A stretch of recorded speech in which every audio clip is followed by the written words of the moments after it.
Voilà, et ben, c'est toujours un plaisir de vous retrouver, vous qui avez choisi d'être avec nous. Je sais que peut-être cet horaire n'est pas le plus simple pour beaucoup. Comme je le dis chaque fois, la possibilité sera donnée aux uns aux autres de revoir ces présentations sur le site YouTube Lumière pour les temps actuels. Vous êtes nombreux à visiter ce site et à regarder en différé les présentations, les études qui ont été faites et vous m'envoyez ravis. Nous sommes contents nous atteignons pratiquement les 1000 abonnés. Ça veut dire que les gens s'intéressent à ce qui est posté sur YouTube. Alors ce soir, nous allons aborder encore un thème particulier concernant les filles de Dieu, différentes expressions bibliques où on parle de fils du diable, fils de la résurrection, fils de ceci, fils de cela. Toutes ces expressions ont de l'importance et lorsqu'elles sont mises dans le contexte prophétique et rédempteur, eh bien, cela nous donne une connaissance des idées divines, de la planification que Dieu a faite pendant ces 6000 ans de façon à renouveler son royaume. Alors, nous allons donc considérer les nouveaux fils et filles de Dieu, le renouvellement du royaume, c'est l'étude 1. L'univers est vaste, infiniment vaste. Si Dieu existe, comme l'univers dans lequel nous sommes, et nous savons qu'il existe, qu'il est, le mal et le bien ne peuvent durer éternellement, car le Dieu qui a construit un univers parfait ne saurait tolérer éternellement dans son univers la décadence qu'il y a sur cette planète Terre, l'existence, ou plutôt coexistence du bien et du mal. Et il a donc un plan. Et à chacune de nos études, nous essayons d'examiner une partie, un détail ou encore quelque chose, un point très important de ce plan que Dieu a mis en place pour pouvoir amener finalement son univers tout entier, y compris la terre et les cieux euh, où nous sommes, à intégrer ou réintégrer l'univers parfait. Donc Dieu a promis, a prévu de renouveler son royaume universel. Un renouvellement éternel où le mal ne sera plus, car les fils et les filles, les révoltés contre Dieu ne seront plus jamais. Et l'Écriture dit que l'iniquité ne paraîtra pas deux fois. Nous savons donc que les 6000 ans ou 7000 ans que Dieu a donné pour le traitement du péché et son éradication finale, terminale de son univers, sont 6000 ans de préparation, de lumière, de développement, de connaissance de son royaume et aussi des révélations du nouveau royaume qu'il est en train de préparer, car il dit, voici, je vais faire toutes choses nouvelles, je vais créer de nouveaux cieux et une nouvelle terre. Donc, cette reconstruction, ce renouvellement concerne particulièrement notre espace, notre galaxie, la planète Terre. Comment la famille divine sera-t-elle recomposée? L'Écriture le révèle. Au cœur de l'humanité, chers amis, en route vers le nouveau royaume, comment distinguer qui est appelé fils ou fille de Dieu, qui est appelé fils du diable ou fille du diable, qui est connu comme fils de la chair et qui l'est comme fils de l'esprit. Voyez-vous, l'appartenance à une communauté religieuse ne garantit pas le statut divin de fils ou de fille de Dieu. Jésus l'a clairement dit. Beaucoup de ceux qui disent j'ai prêché en ton nom, j'ai fait des miracles en ton nom, il leur sera dit je ne vous ai jamais connu. Comment comprendre la dynamique divine concernant la nouvelle famille, le royaume de Dieu? Et pour cela, nous devons faire certains retours dans ce que nous avons vu tout au début de notre étude concernant le livre de la Genèse, un retour en arrière dans les premiers chapitres de façon à bien asseoir cette dynamique divine dans nos esprits. Nous allons tout d'abord lire Genèse chapitre 29, versets 31 et 32, et Genèse 30, versets 25 et 26. L'Éternel vit que Léa n'était pas aimée, et il la rendit féconde, tandis que Rachel était stérile. Léa devint enceinte et enfanta un fils à qui elle donna le nom de Ruben, car elle dit, l'Éternel a vu mon humiliation et maintenant mon mari m'aimera. Il est clairement établi, chers amis, ici, que la pensée au royaume et au renouvellement du royaume, c'est penser à des naissances ou des renaissances. Ce texte que nous venons de lire nous apprend deux choses en particulier. Premièrement, le texte nous fait comprendre que Dieu a le contrôle sur la fécondation et la naissance. Deuxièmement, que l'amour joue un rôle important dans la génétique des enfants qui naissent. Naturellement, ça a un rôle important entre l'homme et la femme, le mari et l'époux et l'épouse. Regardons ce que dit Genèse chapitre 30, versets 25 et 26. Lorsque Rachel eut enfanté Joseph, Jacob dit à Laban, laisse-moi partir pour que je m'en aille chez moi dans mon pays. Donne-moi mes femmes et mes enfants pour lesquels je t'ai servi, et je m'en irai, car tu sais quel service j'ai fait pour toi. Lors de cette première étude, nous n'allons lire que ces 4 versets du livre de la Genèse, chapitre 29 et 30. Notre deuxième étude, là, on passera beaucoup plus de temps à décortiquer le texte biblique concernant cette histoire de Jacob, Rachel et Léa, pardon, pour pouvoir comprendre pourquoi Dieu nous a donné de lire, de, d'avoir cette histoire dans la Bible, et quel est l'enseignement qu'il veut nous faire, nous transmettre, quelle est la prophétie qu'il veut que nous comprenions. Pour l'heure, on voit bien que la descendance de Jacob a deux lignées. Une lignée, celle de Léa, et une autre lignée, celle de Rachel. Dieu dit et prédit par là que sa famille sera composée de deux lignées, deux groupes. Plus tard, les exemples bibliques nous donnent de comprendre que Dieu nous avait donc prophétisé ce qui allait arriver. Nous savons que Israël s'est divisé en deux groupes, les 10 tribus du nord et les 2 tribus du sud. Maintenant, une connaissance du texte biblique et du plan rédempteur divin nous fait découvrir les différentes étapes appelées à se dérouler après le déluge. Ainsi, lorsqu'on lit attentivement la Bible, on remarque les étapes suivantes. Dieu devait trouver un homme juste, intègre. Il a donc trouvé d'abord Noé, puis il va trouver Abraham pour accomplir son plan. Deuxièmement, trouver un peuple à qui confier ses oracles. Ce peuple va sortir de l'esclavage par son pouvoir.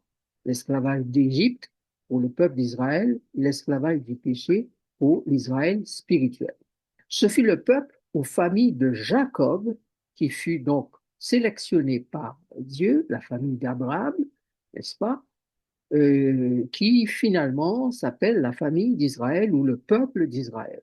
Troisièmement, nous constatons qu'il y a une lignée royale et sacerdotale qui est instituée, David et sa descendance, n'est-ce pas? La mise en place du service du sanctuaire avec des différents, on va dire, sacrificateurs d'abord et souverains sacrificateurs. Tout cela représente Jésus et sa descendance et surtout le reste de la postérité. Quatrièmement, nous voyons que il a fallu que vienne l'enfant, roi, rédempteur, admirable, Dieu puissant, Père éternel, Prince de la paix, et enfin faire que naisse de l'Esprit Saint dans ce monde et au temps marqué les fils et les filles de Dieu, le reste de la postérité. Jésus dit bien, je n'ai perdu aucun de ceux que tu m'as donnés. Comprenez donc, chers amis, que c'est dans la dernière partie du temps réservé, les derniers temps qui commencent avec Jésus, que naissent les enfants de Dieu, les fils et les filles de Dieu. Vous allez me dire pourquoi, dernier temps, est-ce que ceux qui étaient avant n'étaient pas fils et filles de Dieu? Vous allez comprendre quelque chose tout à l'heure qui va peut-être vous étonner, mais C'est très important de comprendre que euh, les prémices viennent avant la moisson.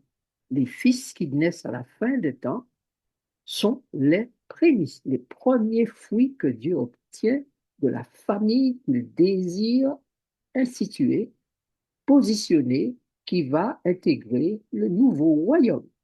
Or, si les prémices viennent à la fin des temps, la moisson ne peut avoir lieu qu'après l'arrivée des prémices, les derniers temps, à la toute fin des derniers temps, après en tout cas que les prémices aient été manifestées. On reviendra sur ces détails qui concernent la famille divine des derniers temps. Tout le processus devait se dérouler au cœur d'un conflit, d'une guerre, d'une controverse entre deux descendances, ceux qui sont sous l'influence et contrôle du diable et de la chair, et les autres qui sont différents dans leur manière d'être, de vivre, de penser, d'adorer, de recevoir Jésus dans leur vie ou encore d'avoir cette adoration, cette admiration, cet amour, cette confiance en Dieu. L'étude que nous avons faite au chapitre 3 et 4 de la Genèse nous avait permis de découvrir ces deux dépendances, celle de Caïn et celle d'Adam ou de Seth qui avait remplacé Abel, tué par Caïn.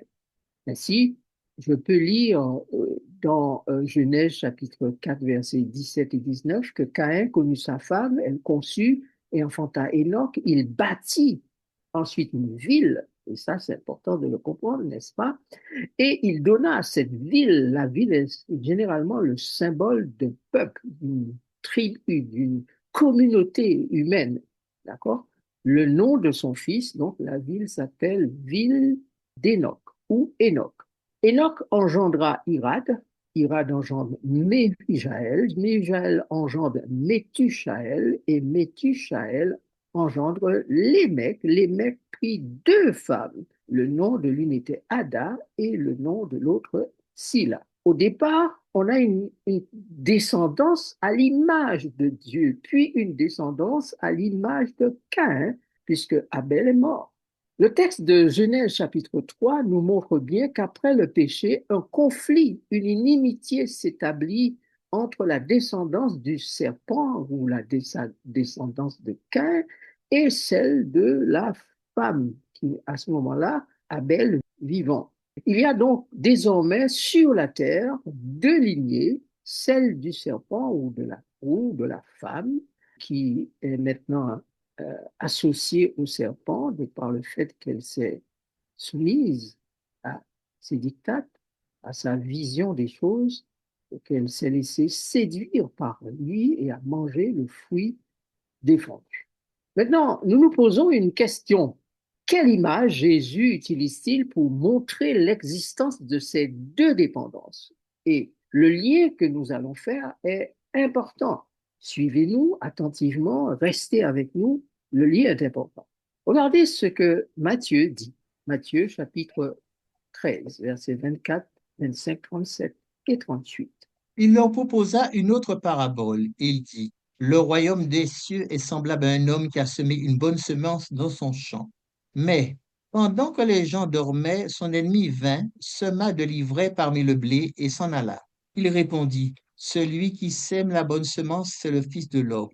Le champ, c'est le monde. La bonne semence, ce sont les fils du royaume. L'ivraie, ce sont les fils du malin. Que faut-il conclure? Que faut-il comprendre? D'abord, qu'il y a ici, bien mentionné par Jésus, deux semences. Deux semences.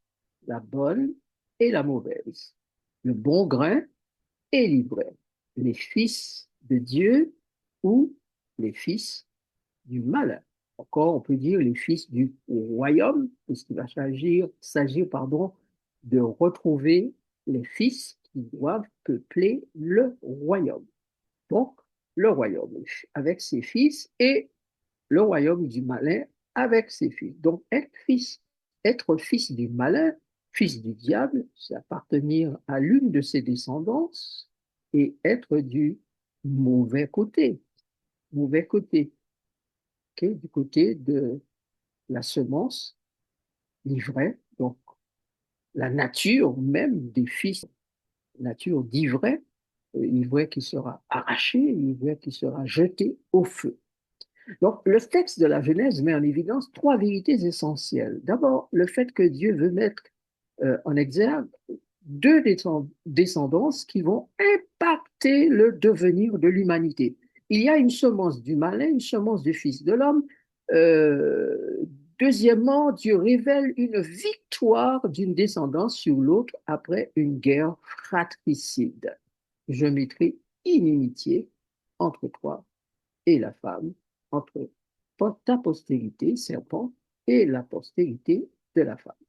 Troisièmement, les deux descendants sont une d'un esprit appelé serpent, diable, et qui se sert de la femme ou de la chair, symbole de l'humanité des êtres de chair et d'os.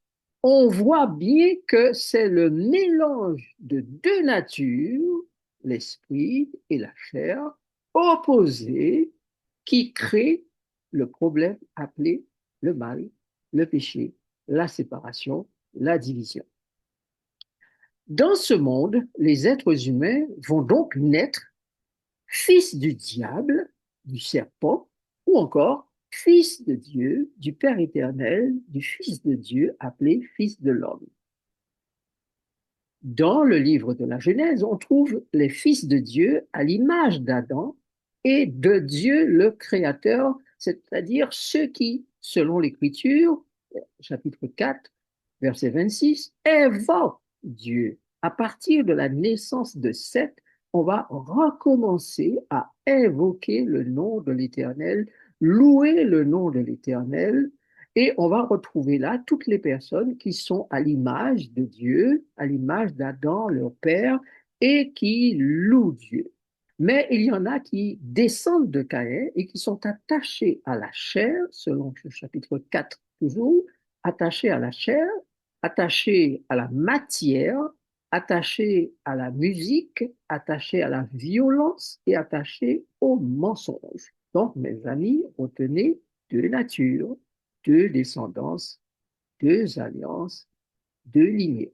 Qu'est-ce que cela va produire finalement? Dès le départ, nous comprenons en lisant le texte de Genèse, et chapitre 1 jusqu'au chapitre 6 et chapitre 7, qu'il va y avoir un retrait de l'Esprit de Dieu. L'Écriture dit bien que mon esprit ne restera pas toujours dans l'homme. Deuxièmement, il va y avoir le développement exponentiel du mal, et ces fameux géants qui ont répandu le mal sur la terre par leur conduite maléfique. Troisièmement, la naissance de ces géants qu'on appelle les Néphilim, incroyablement méchants et meurtriers. Dieu exprime alors son regret d'avoir créé l'homme. Et Dieu choisit, quatrièmement, de faire quoi? D'exterminer les humains avec ces géants de la planète Terre. Enfin, Noé est différent et sa famille est sauvée à travers l'arche. Donc, tous ces aspects-là nous donnent de comprendre que Noé commence une nouvelle lignée, mais très tôt, cette lignée va encore se diviser en deux clans. Et Dieu va devoir chercher dans tous ses descendants de Noé qui il peut choisir pour relever la lignée d'Adam, des fils de Dieu à son image, lignée de Métuséla, Mathusalem, comme on l'appelle, lignée d'Enoch qui marcha avec Dieu, lignée de Kénan, celui qui loue Dieu, lignée de Seth, etc., etc. Mais une question me vient à l'esprit, m'est venue à l'esprit, je vous la pose. Euh, Quelle est la différence entre la descendance d'Adam et celle de Noé? Lisons ces textes. Voici le premier. Voici le livre de la postérité d'Adam. Lorsque Dieu créa l'homme, il le fit à la ressemblance de Dieu. Adam, âgé de 130 ans, engendra un fils à sa ressemblance, selon son image, et il lui donna le nom de Seth. Retenez cela, on va revenir dessus s'il le faut. Texte suivant. Voici la postérité des fils de Noé, Sem, Cham et Japheth. Il leur naquit des fils après le déluge. Telles sont les familles des fils de Noé selon leur génération, selon leur nation. Et c'est d'eux que sont sorties les nations qui se sont répandues sur la terre après le déluge. Donc, la première citation biblique que nous avons lue ne parle pas de nation, tandis que la deuxième met l'accent sur le fait sur le fait, pardon, qu'il y a des générations, qu'il y a des nations, et que ces nations ont peuplé la terre, les fils de Noé. Donc, l'ensemble des nations de la terre sont issues des reins de Noé, des reins des fils de Noé. On voit bien que le groupe Noé et le groupe Adam se différencient par le fait aussi par le fait que, eh bien, il n'y a pas d'expression ressemblance avec Adam, ressemblance avec Dieu, à la ressemblance de Dieu. Donc, les premiers fils, fils de Dieu, d'Adam, fils de Seth, fils d'Énoch, sont considérés comme les fils de Dieu, parce qu'ils sont à la ressemblance de leur père Adam, de leur créateur, et ils ont l'habitude, je dirais même la coutume, la culture de l'adoration de Dieu, de la louange à Dieu, etc., etc. Alors, vous trouvez toutes ces attitudes-là dans les noms. Si vous prenez votre concordance ou votre dictionnaire biblique et vous cherchez les noms de tous les descendants d'Adam à Noé, vous allez voir que chaque nom a un sens particulier et révèle une culture, révèle un caractère, révèle une façon d'être de ces personnes. Et la plupart d'entre elles, ce sont des personnes qui honorent Dieu à travers leur nom, à travers leur caractère. Donc, une image, un groupe, une descendance, pardon, à l'image de Dieu et une autre descendance à l'image de Caïn, à l'image de la chair, souillée, souillant, à l'image des gens que nous constatons dans le chapitre 11 qui s'appelle les gens de Babel, n'est-ce pas? Confus et confondants. Parce que là, vous me suivez toujours. Comment le serpent, le diable, le rusé va-t-il réussir donc à corrompre la lignée, la descendance à l'image de Dieu, le Père créateur, les fils de Dieu? Comment va-t-il arriver à cela? Eh bien, nous allons pouvoir simplement nous remémorer, si vous avez votre Bible, c'est l'occasion de l'apprendre. Peut-être que si vous dormiez, cela va vous réveiller.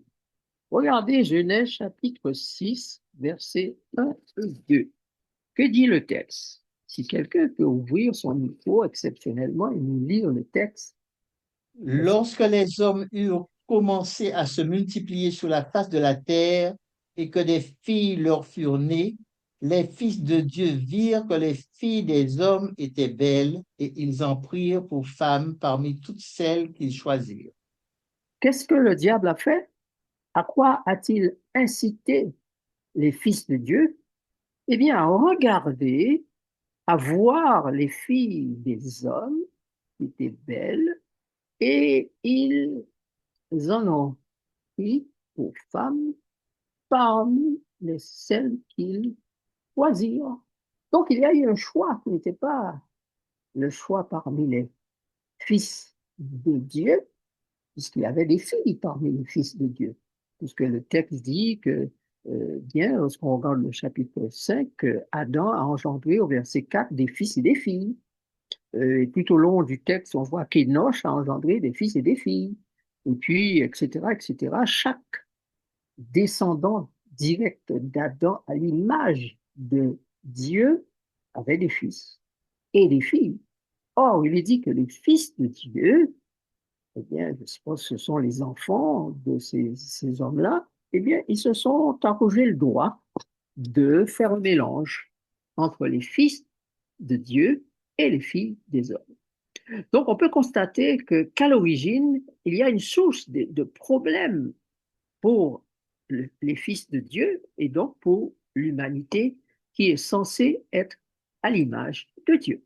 Il y a donc un usage, une corruption de la femme, des filles, de la chair, de l'homme, des descendants de la femme qui devient donc le vecteur de corruption. Donc Satan corrompt les filles qui elles-mêmes vont corrompre les hommes. Maintenant, il y a une autre version moins populaire, tout au moins chez nous adventistes, et qui n'est pas considérée comme orthodoxe, n'est-ce pas? C'est la version qui consiste à faire valoir le fait que les fils de Dieu, là, ce sont les anges qui ont couché avec des femmes. Et ça a donné des êtres hybrides, des géants qu'on appelle les néphilim. La Bible n'en parle pas.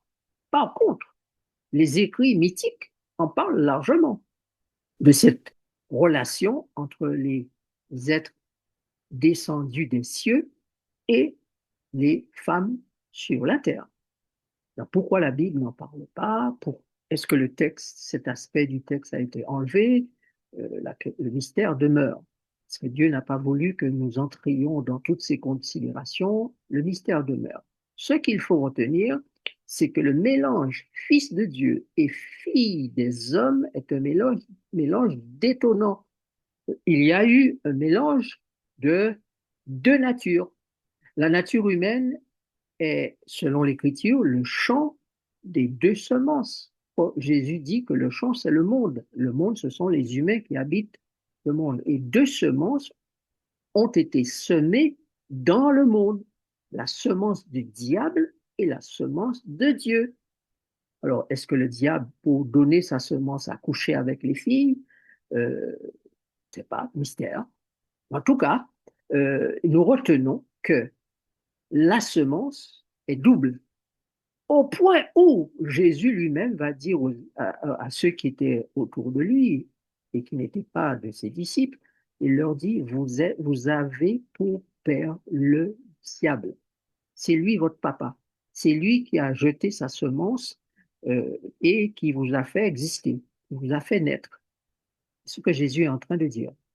Donc, spirituellement, probablement physiquement, probablement sexuellement, la semence qui a été faite des fils de Dieu, c'est-à-dire des êtres créés par Dieu. L'expression fils de Dieu se réfère d'abord aux anges qui applaudissent, qui sont présents lors de la création. On les appelle les fils de Dieu qui applaudissent lors de la création. D'accord? Donc, l'expression fils de Dieu, pire des filles, si on considère le sens premier de cette expression fils de Dieu, donc des anges, tout de suite on se dit que ce sont des anges qui ont épousé des êtres humains, des filles, des, des êtres humains de genre féminin. Mais alors, mais il y a aussi la lecture de Genèse 5 nous donne de comprendre que les fils de Dieu, c'était la lignée d'Adam, euh, voilà, à l'image de Dieu.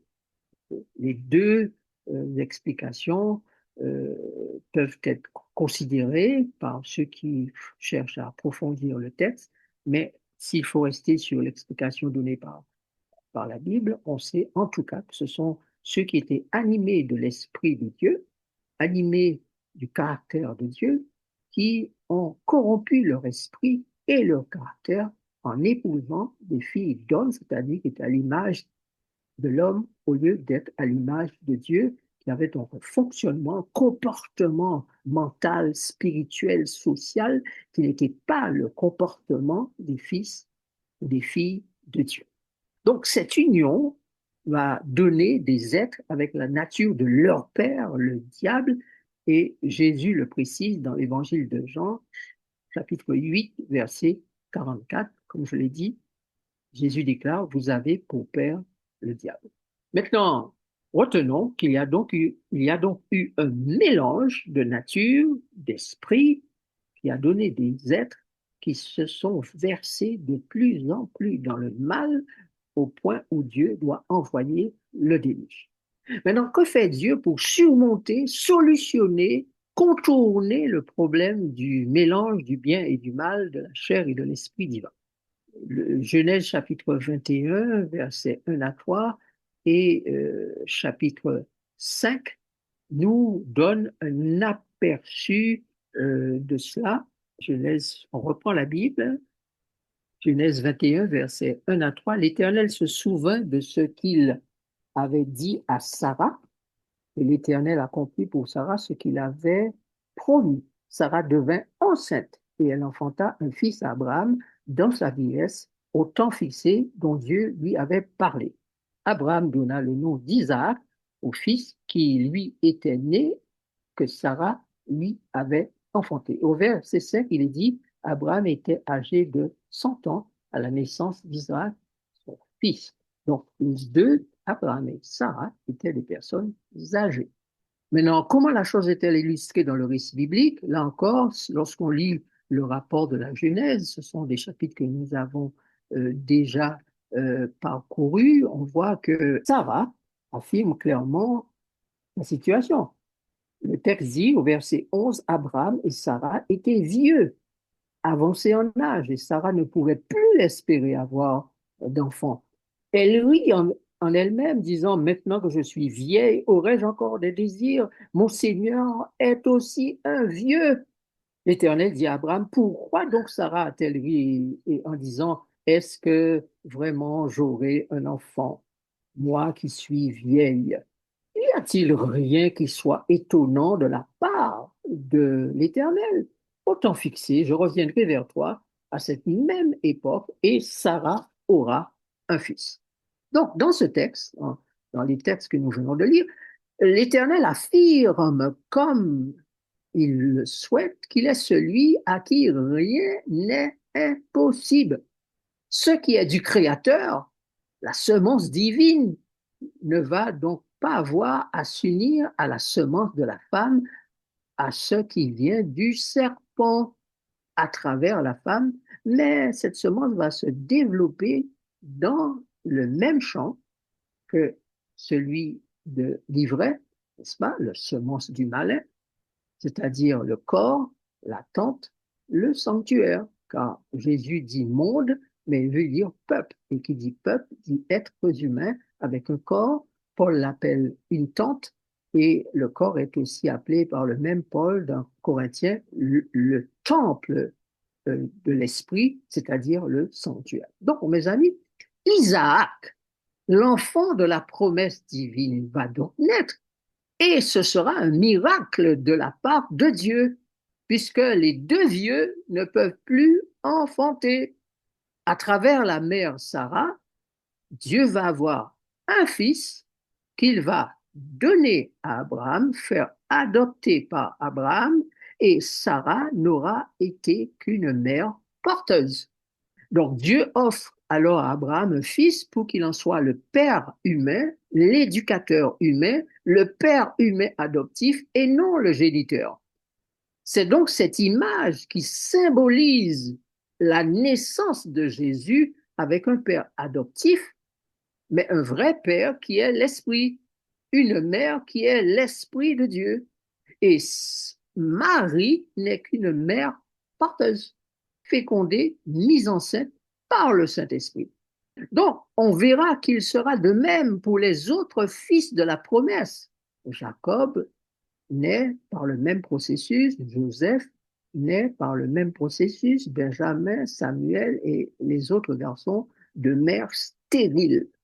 Il aura donc fallu pour l'existence de ces fils de Dieu une intervention divine. Nous connaissons bien le verset de Luc 1er, verset 35, le texte, pardon, de Luc 1er, verset 35, où Luc dit clairement que l'enfant qui naîtra de toi sera appelé fils du Très-Haut. Il naîtra, le Saint-Esprit te couvrira de son ombre. Donc c'est la même chose qui est arrivée pour Sarah. Le Saint-Esprit a couvert Sarah, le Saint-Esprit a couvert Rachel, le Saint-Esprit a couvert la mère euh, de Samuel qui va être adopté comme un fils d'Élie. La mère sera, Élie sera celui qui va élever Samuel. Il y aura donc fallu pour l'existence de ces fils, comme je le dis, une intervention divine. Et à la fin des temps, Dieu va intervenir pour faire en sorte que ses enfants naissent. D'ailleurs, c'est lui-même qui dit dans l'Hébreu, je mettrai en vous ma loi dans votre cœur et dans votre esprit. Je vous déclarerai parfait. Je ferai que vous me connaissiez personnellement. Personne ne dira connaître le Seigneur. Vous serez des êtres spéciaux pour moi.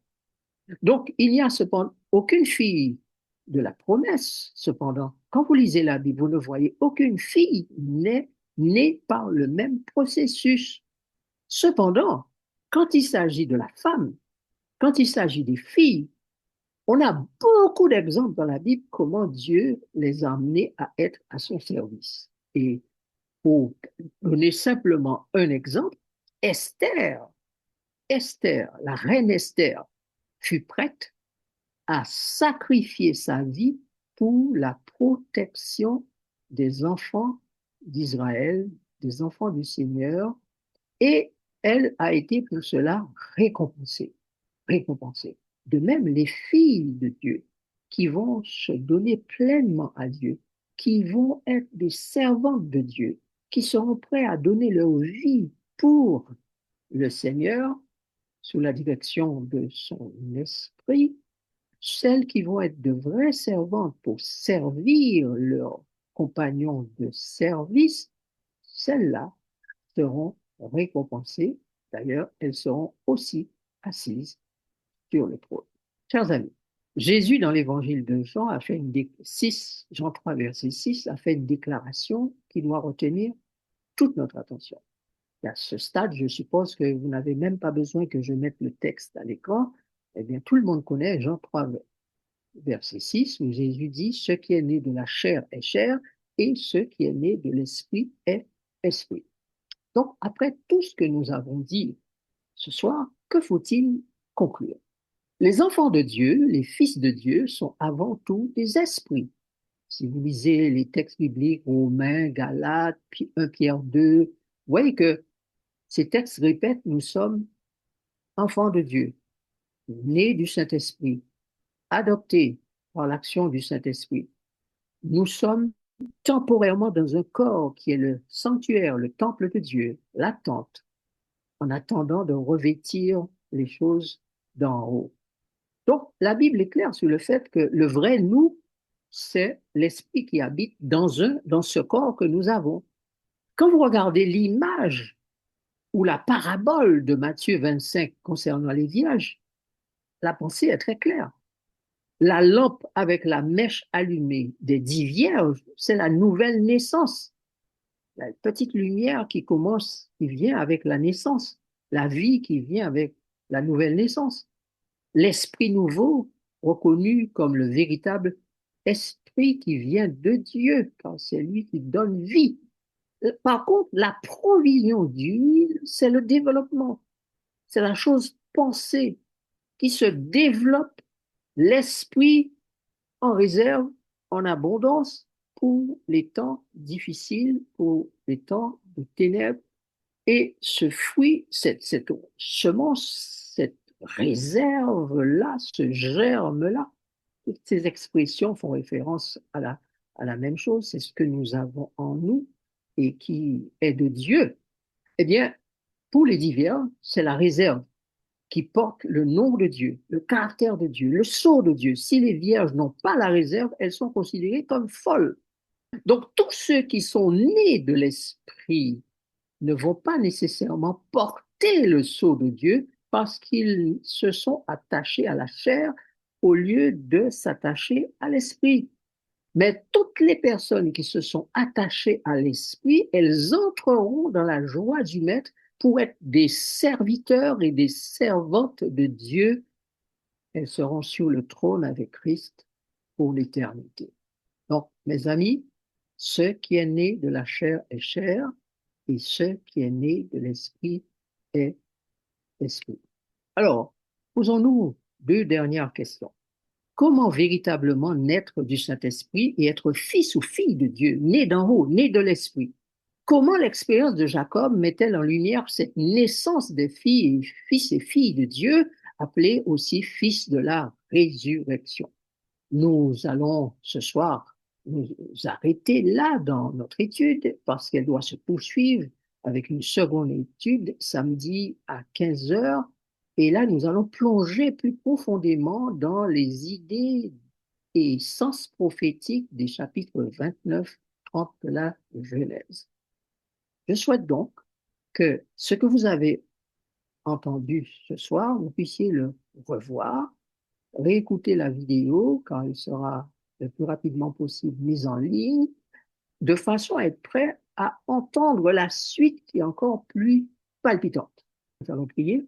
Bon Père, nous te remercions pour cette étude faite ce soir qui nous éclaire sur plusieurs points et nous te remercions de nous donner l'intelligence de ta parole, nous faire comprendre euh, ce qui s'est passé dans l'éternité, dans le ciel, et qui a affecté notre existence sur la terre aujourd'hui et déjà depuis quelques milliers d'années.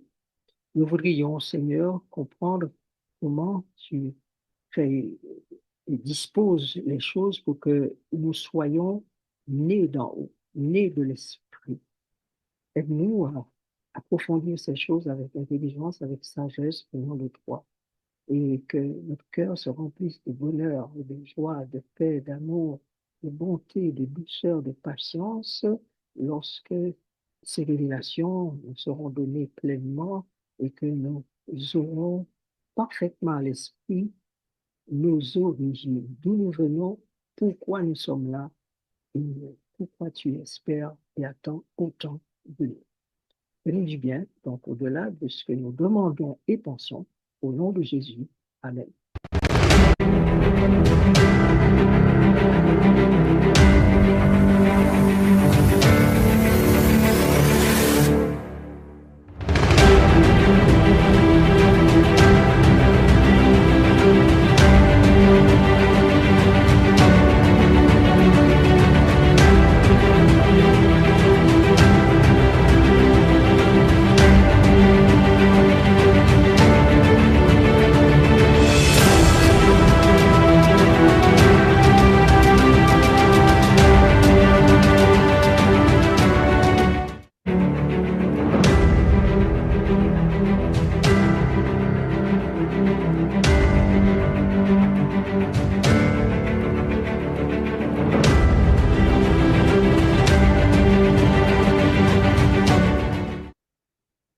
Voilà, ne manquez pas notre prochaine étude samedi à 15 heures pour approfondir ce thème, les nouveaux fils et filles de Dieu.